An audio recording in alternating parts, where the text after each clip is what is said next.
ಆತ್ಮೀಯ ವೀಕ್ಷಕರೇ, Royce and creations YouTube ಚಾನಲ್ಗೆ ನಿಮಗೆ ಸ್ವಾಗತ.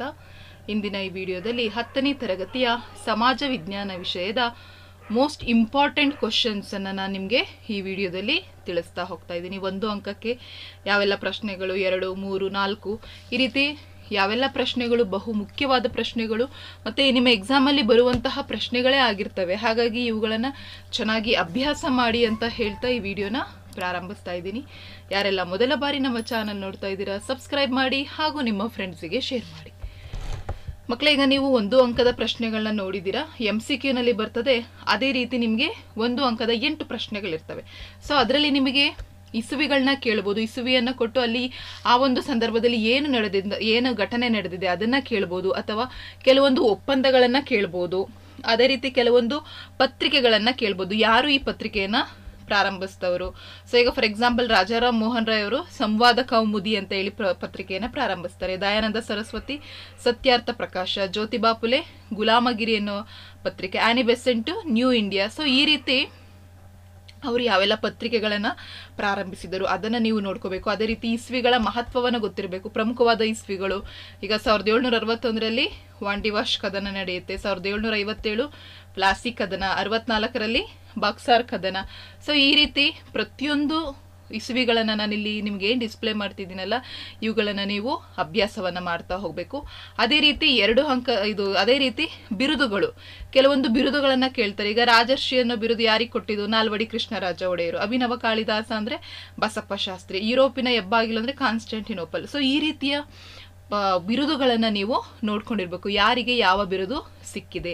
ಹಾಗಾಗಿ ಈ ರೀತಿಯ ಬಿರುದುಗಳನ್ನು ನೀವು ಅಭ್ಯಾಸ ಮಾಡಿ. ತದನಂತರ ಜಾರಿಗೆ ತಂದವರೀಗ ಫಾರ್ ಎಕ್ಸಾಂಪಲ್ ಫ್ರಾನ್ಸಿಸ್ಕೋ ಡಿ ಆಲ್ಮೆಡಾ ಏನನ್ನ ಮಾಡಿದ್ರು? ಅವರು ನೀಲಿ ನೀರಿನ ನೀತಿಯನ್ನ ಜಾರಿಗೆ ತರ್ತಾರೆ. ರಾಬರ್ಟ್ ಕ್ಲೈವ್ ಪ್ರಭುತ್ವ ಪದ್ಧತಿಯನ್ನ ಜಾರಿಗೆ ತರ್ತಾರೆ. ಸಹಾಯಕ ಸೈನ್ಯ ಪದ್ಧತಿ ಲಾರ್ಡ್ ವೆಲ್ಲಸ್ಲಿ. ದತ್ತು ಮಕ್ಕಳಿಗೆ ಹಕ್ಕಿಲ್ಲ Dalhousie. Superintendent of police Lord Cornwallis. ಕಾಯಂ ಜಮೀನ್ದಾರಿ ಪದ್ಧತಿ ಲಾರ್ಡ್ ಕಾರ್ನಾವಾಲಿಸ್. ಮಹಲ್ವಾರಿ ಪದ್ಧತಿ RM Bird and James Thomason. ರೈತವಾರಿ ಪದ್ಧತಿ ಅಲೆಕ್ಸಾಂಡರ್ ರೀಡ್. ಮೈಸೂರು ನವರಾತ್ರಿ ಉತ್ಸವ ರಾಜ ಒಡೆಯರ್. ಈ ರೀತಿ ಅವುಗಳು ಯಾರಿಗೆ ಜಾರಿಗೆ ತಂದರು, ಪ್ರಥಮರು ಯಾರು, ಅದೇ ರೀತಿ ಅತಿ ಹೆಚ್ಚು ಮತ್ತೆ ಅತಿ ಕಡಿಮೆ. ಸೊ ಎಲ್ಲಿ ಹೆಚ್ಚು ಉಷ್ಣಾಂಶ, ಎಲ್ಲಿ ಅತಿ ಕಡಿಮೆ ಉಷ್ಣಾಂಶ, ಅವುಗಳನ್ನು ನೀವು ನೋಡ್ಕೋಬೇಕಾಗುತ್ತೆ. ಮತ್ತು ಕೆಲವೊಂದು ತಿದ್ದುಪಡಿಗಳು ಇದಾವೆ, ಕೆಲವೊಂದು ವಿಧಿಗಳಿದ್ದಾವೆ, ಅದರ ಪ್ರಾಮುಖ್ಯತೆ ಏನು. ಸೊ ಇಂಥವುಗಳನ್ನು ಈ ರೀತಿ ಇವು ಸಣ್ಣದಾಗಿ ನಿಮಗೆ ಕಾಣಿಸ್ಬೋದು, ಆದರೆ ಇವುಗಳನ್ನು ನೀವು ಹೆಚ್ಚಾಗಿ ಅಭ್ಯಾಸವನ್ನು ಮಾಡ್ಕೋಬೇಕಾಗುತ್ತೆ. ಕೆಲವೊಂದು ಮುಖ್ಯವಾದ ದಿನಗಳು, ಕೆಲವೊಂದು ಪದದ ಅರ್ಥಗಳು, ಸೊ ಅವುಗಳನ್ನು ನೀವು ಅಭ್ಯಾಸ ಮಾಡ್ಕೊಳ್ಳಿ.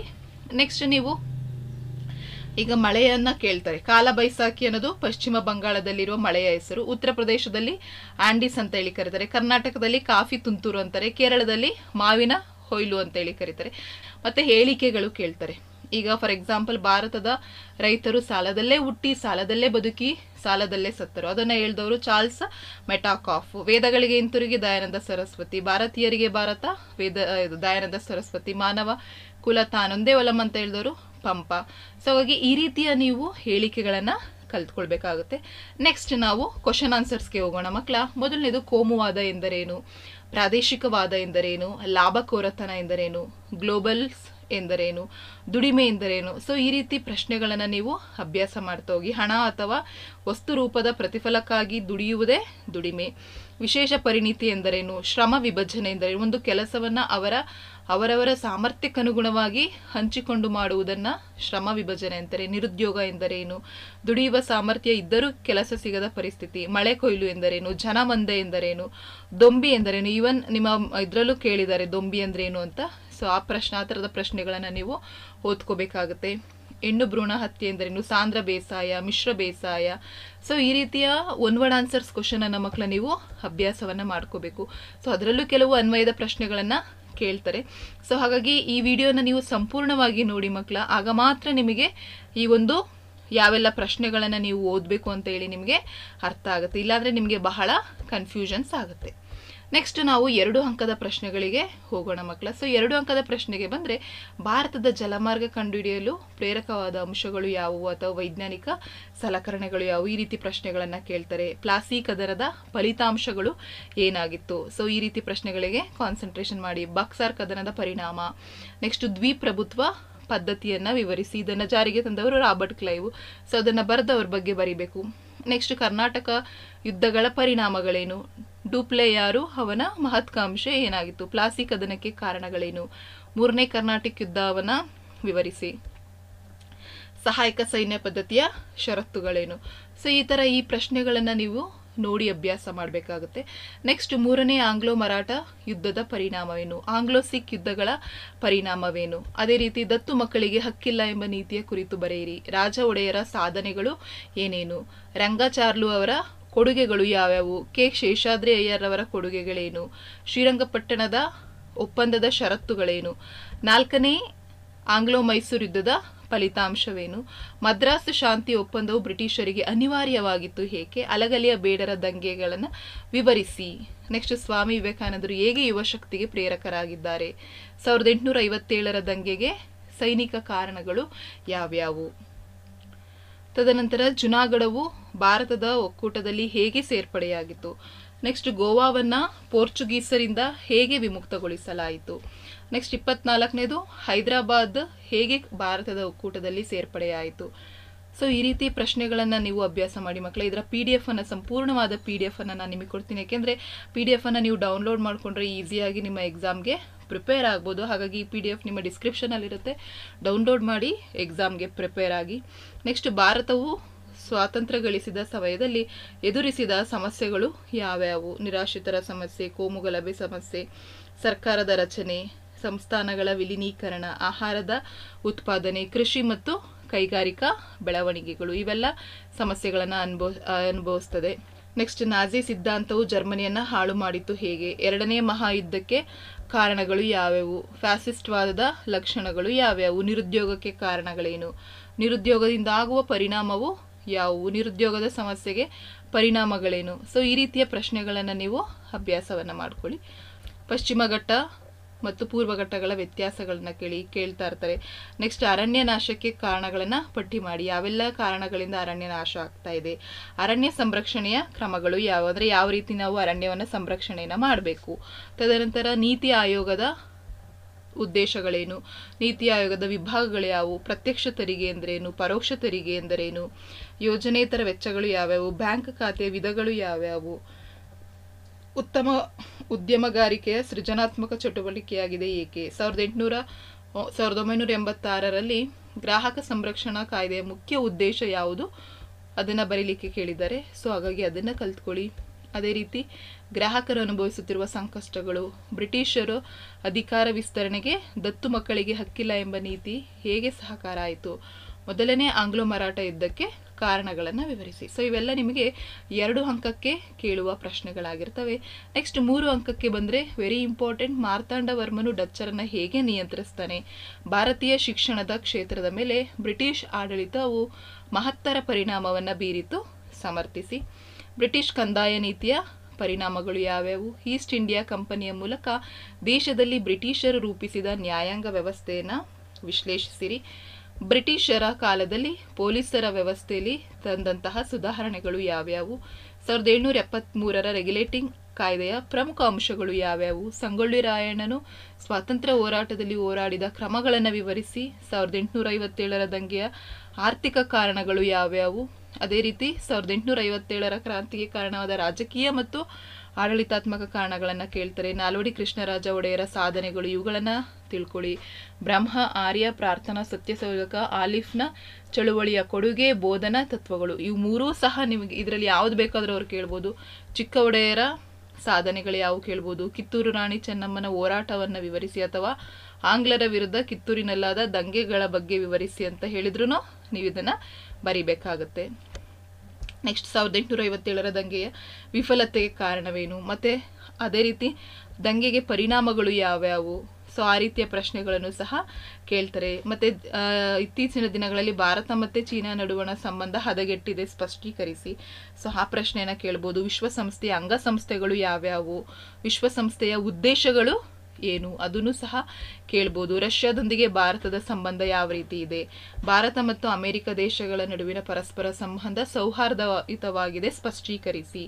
ಭದ್ರತಾ ಸಮಿತಿಯ ರಚನೆ ಮತ್ತು ಕಾರ್ಯಗಳು. ಸೊ ಹಾಗಾಗಿ ಈ ರೀತಿಯ ಎಲ್ಲ ಪ್ರಶ್ನೆಗಳನ್ನು ನಿಮಗೆ 3 ಅಂಕಕ್ಕೆ ಕೇಳ್ತಾರೆ. ಅಸ್ಪೃಶ್ಯತಾ ನಿವಾರಣೆಗೆ ಕೈಗೊಂಡಿರುವ ಕಾನೂನು ಕ್ರಮಗಳು, ಈ ಕ್ವಶನ್ ಅನ್ನು ತುಂಬಾ ಬಾರಿ ಕೇಳ್ತಾರೆ. ಅಸ್ಪೃಶ್ಯತೆ ಒಂದು ಸಾಮಾಜಿಕ ಪಿಡುಗು, ಹೇಗೆ ಅದನ್ನ ಕೇಳ್ತಾರೆ. ಅಸಂಘಟಿತ ದುಡಿಮೆಗಾರರ ಸಮಸ್ಯೆಗಳೇನು ಮತ್ತೆ ವ್ಯತ್ಯಾಸ ಕೇಳ್ತಾರೆ, ಅಸಂಘಟಿತ ದುಡಿಮೆಗಾರರು ಮತ್ತೆ ಸಂಘಟಿತ ದುಡಿಮೆಗಾರರದು.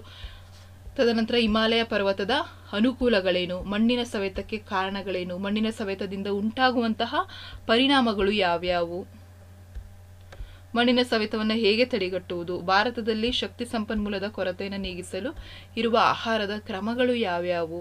ಸೊ ಈ ರೀತಿಯ ಪ್ರಶ್ನೆಗಳು. ಮತ್ತೆ ಕೈಗಾರಿಕಾ ಸ್ಥಾನೀಕರಣವನ್ನು ನಿರ್ಧರಿಸುವಂತಹ ಅಂಶಗಳು ಯಾವ್ಯಾವು, ಚಂಡಮಾರುತ ಅಥವಾ ಪ್ರವಾಹ, ಭೂಕುಸಿತ ಇವುಗಳಿಗೆ ಕಾರಣಗಳೇನು. ಸೊ ಎಲ್ಲ ರೀತಿಯ ಪ್ರಶ್ನೆಗಳನ್ನು ನೀವು ಅಭ್ಯಾಸವನ್ನು ಮಾಡ್ಕೋಬೇಕಾಗುತ್ತೆ ಮಕ್ಕಳ. ತದನಂತರ ಪಂಚವಾರ್ಷಿಕ ಯೋಜನೆಯ ಉದ್ದೇಶಗಳು, ಅದರ ಸಾಧನೆಗಳು, ನೆಕ್ಸ್ಟ್ ಗ್ರಾಮೀಣಾಭಿವೃದ್ಧಿಯ ದೇಶದ ಅಭಿವೃದ್ಧಿಗೆ ಹೇಗೆ ಸಹಾಯಕವಾಗಿದೆ, ಅದರ ಮಹತ್ವವನ್ನು ನೀವು ಕಲ್ತ್ಕೊಳ್ಳಿ. ವಿಕೇಂದ್ರೀಕರಣದ ಅನುಕೂಲಗಳೇನು, ಬ್ಯಾಂಕಿನ ಕಾರ್ಯಗಳು ಯಾವ್ಯಾವು, ಅಂಚೆ ಕಚೇರಿಯಲ್ಲಿ ಕೈಗೊಳ್ಳುವ ಹಣಕಾಸಿನ ವ್ಯವಹಾರಗಳು ಯಾವುವು, ಗ್ರಾಮೀಣಾಭಿವೃದ್ಧಿಯಲ್ಲಿ ಪಂಚಾಯತ್ ರಾಜ್ಯ ಸಂಸ್ಥೆಗಳ ಪಾತ್ರವೇನು. ಸೊ ಎಲ್ಲ ಪ್ರಶ್ನೆಗಳನ್ನು ಮಕ್ಕಳು ನಿಮಗೆ ಕೇಳ್ತಾರೆ. ಉದ್ಯಮಿಯ ಲಕ್ಷಣಗಳೇನು, ಉದ್ದಿಮೆಗಾರನು ಒಂದು ದೇಶಕ್ಕೆ ಹೇಗೆ ಸಹಾಯ ಮಾಡುತ್ತಾನೆ. ಸೊ ಈ ರೀತಿ ಪ್ರಶ್ನೆಗಳನ್ನು, ಮತ್ತೆ ಗ್ರಾಹಕರ ನ್ಯಾಯಾಲಯಕ್ಕೆ ದೂರಿನಲ್ಲಿರಬೇಕಾದ ಮಾಹಿತಿಗಳು ಯಾವುವು. ಸೊ ಇವೆಲ್ಲ ನಿಮಗೆ 3 ಅಂಕಕ್ಕೆ ಬರುವಂಥ ಪ್ರಶ್ನೆಗಳಾದರೆ 4 ಅಂಕಕ್ಕೆ ನಿಮಗೆ ಭಾರತದ ಸ್ವತಂತ್ರ ಹೋರಾಟಗಾರರಲ್ಲಿ ಮಂದಗಾಮಿಗಳ ಪಾತ್ರ, ಅದೇ ರೀತಿ ಡಾಕ್ಟರ್ ಅಂಬೇಡ್ಕರ್ ಅವರ ಕೊಡುಗೆಗಳನ್ನು ಕೇಳ್ತಾರೆ. ಆಧುನಿಕ ಭಾರತದ ನಿರ್ಮಾಣದಲ್ಲಿ ಜವಾಹರಲಾಲ್ ನೆಹರೂರವರ ಪಾತ್ರವನ್ನು ವಿವರಿಸಿ, ಅದಕ್ಕೆ ಕೇಳಬಹುದು. ಭಾರತದ ಸ್ವಾತಂತ್ರ್ಯ ಚಳುವಳಿಯಲ್ಲಿ ಮಹಾತ್ಮ ಗಾಂಧೀಜಿಯವರ ಪಾತ್ರವೇನು, ಅದೇ ರೀತಿ ಸುಭಾಷ್ ಚಂದ್ರರವರ ಪಾತ್ರವೇನು, ಕೋಮುವಾದ ದೇಶದ ಐಕ್ಯತೆಗೆ ಮಾರಕವಾಗಿದೆ, ಸ್ವಾತಂತ್ರ್ಯ ಹೋರಾಟದಲ್ಲಿ ಕ್ರಾಂತಿಕಾರಿಗಳ ಪಾತ್ರ, ಸ್ವತಂತ್ರ ಹೋರಾಟದಲ್ಲಿ ರೈತರ ಹೋರಾಟದ ಕೊಡುಗೆಗಳ ಬಗ್ಗೆ ಕೇಳ್ತಾರೆ. ತದನಂತರ ಭಾರತದ ಚಳುವಳಿಯಲ್ಲಿ ತೀವ್ರಗಾಮಿಗಳ ಪ್ರಮುಖ ಪಾತ್ರ. ಸೊ ಗಾಯುಡಿನ್ ಲೂ ಬ್ರಿಟಿಷರ ವಿರುದ್ಧ ಹೇಗೆ ಹೋರಾಡಿದಳು. ಸೊ ಈ ರೀತಿಯ ಪ್ರಶ್ನೆಗಳನ್ನು ಕೇಳ್ತಾರೆ 4 ಅಂಕಕ್ಕೆ. ಮಹಿಳೆಯರ ಸ್ಥಾನಮಾನದ ಬಗ್ಗೆ ಕೇಳಬಹುದು. ಭ್ರಷ್ಟಾಚಾರ ನಿರ್ಮೂಲನೆಗೆ ಯಾವೆಲ್ಲ ಕ್ರಮಗಳನ್ನು ಕೈಗೊಳ್ತಾರೆ, ಬಡತನ ನಿವಾರಿಸಲು ಸರ್ಕಾರ ಕೈಗೊಂಡಿರುವ ಕ್ರಮಗಳು, ಭೂ ಬಳಕೆಯ ಮೇಲೆ ಪ್ರಭಾವ ಬೀರುವ ಅಂಶಗಳು, ಭತ್ತ ಬೆಳೆಯಲು ಅವಶ್ಯಕವಿರುವಂತಹ ಪೋಷಕಾಂಶಗಳನ್ನ ಕೇಳಬಹುದು.